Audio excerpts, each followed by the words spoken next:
पहले मैं वैभव आप ही का रुख कर लेती हूं। रिजल्ट ईवीएम में कैद हो चुका है। 75% वोटिंग के क्या संकेत हम माने? सीएम, डिप्टी सीएम, 8 मंत्री, 9 सांसद और उसके साथ साथ 858 उम्मीदवारों की किस्मत का फैसला ईवीएम में कैद हो गया। 2018 के मुकाबले देखें 75% वोटिंग हुई, इस बार भी लगभग उतनी ही है, लेकिन बंपर मतदान तो हुआ है। वैभव, क्या संकेत?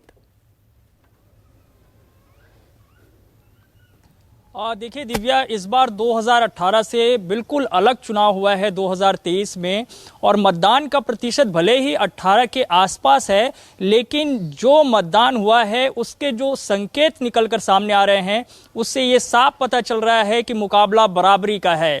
यानी कि इस बार एक तरफा मुकाबला कहीं से भी नजर नहीं आ रहा है, चाहे वो उत्तर छत्तीसगढ़ हो या फिर मध्य छत्तीसगढ़ हो। सभी जगह कांटे की टक्कर जो है कांग्रेस और भाजपा के आसपास जो है दिखाई पड़ रहा है। लेकिन सबसे महत्वपूर्ण जो अंचल रहने वाला है वो बिलासपुर संभाग रहेगा, जहां पे 25 सीटें हैं, और बिलासपुर संभाग की 25 सीटों में 2018 में कांग्रेस पार्टी के पास 13 सीटें थी, लेकिन इस बार बिलासपुर संभाग में बीजेपी लीड करते हुए नजर आ रही, जैसा रुझान दिखाई पड़ा है। और जो मतदान के आंकड़े निकलकर सामने आए हैं उसके पीछे मुझे 2 कारण महत्वपूर्ण लग रहे हैं।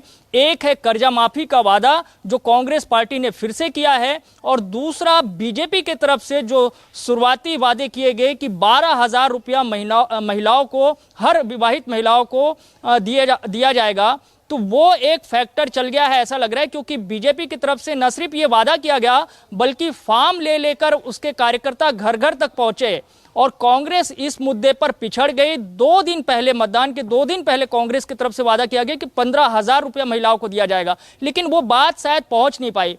तो महिलाओं का समर्थन शायद बीजेपी के साथ चला गया है, और कांग्रेस के साथ अभी भी किसानों का समर्थन नजर आ रहा है। इसलिए इस बार मुकाबला बहुत बराबरी का दिख रहा है। लेकिन जो युवा मतदाता, उनकी भी लंबी लाइनें नजर आई है।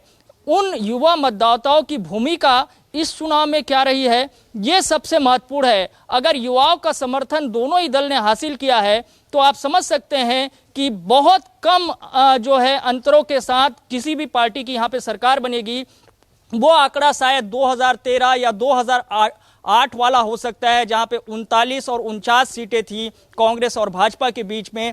उसी तरह का इस बार भी शायद बहुमत का आंकड़ा आपको नजर आएगा 2023 के चुनाव में, क्योंकि 75% मतदान तो इसी ओर इशारा कर रहा है। और जैसे पहले चरण में दिखाई दिया था कि 76% मतदान हुआ था और बीजेपी वाले जश्न मनाने लग गए थे, इस बार भी दूसरे चरण के चुनाव में कुछ उसी तरह का नजारा दिखाई पड़ रहा है।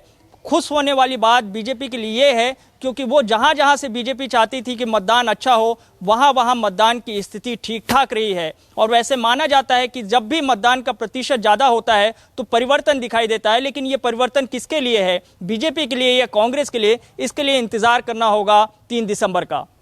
ठीक है वैभव।